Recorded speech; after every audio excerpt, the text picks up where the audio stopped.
le président français a accusé l'ONG Lifeline, qui a refusé de ramener les 233 migrants à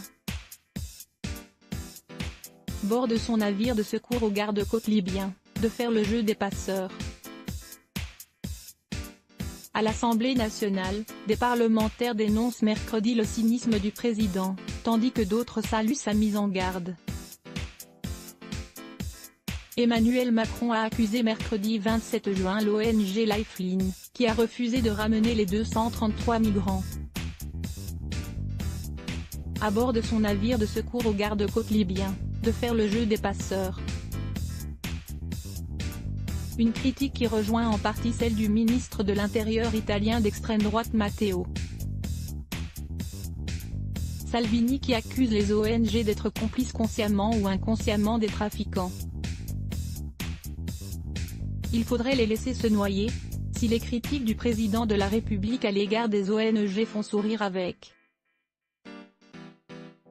ironie les élus du Rassemblement national, alliés de Matteo Salvini, en Italie, elles indignent les insoumis d'Éric Coquerel, député en Seine-Saint-Denis. C'est d'un cynisme absolu, dénonce le parlementaire. Cela veut dire que les bateaux qui sont en Méditerranée pour aider les naufragés les inciteraient à passer de l'autre côté de la Méditerranée.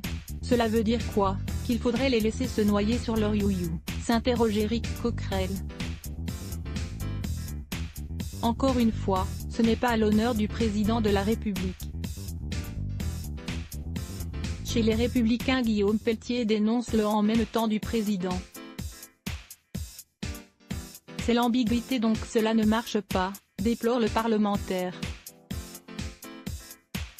Monsieur Macron veut accueillir le bateau mais dénonce l'ONG.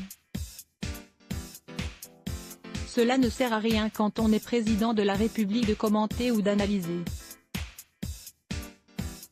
Qu'Emmanuel Macron demande aux forces armées françaises en lien avec l'Union européenne de frapper fort les filières de passeurs et de mafia. Complices involontaires?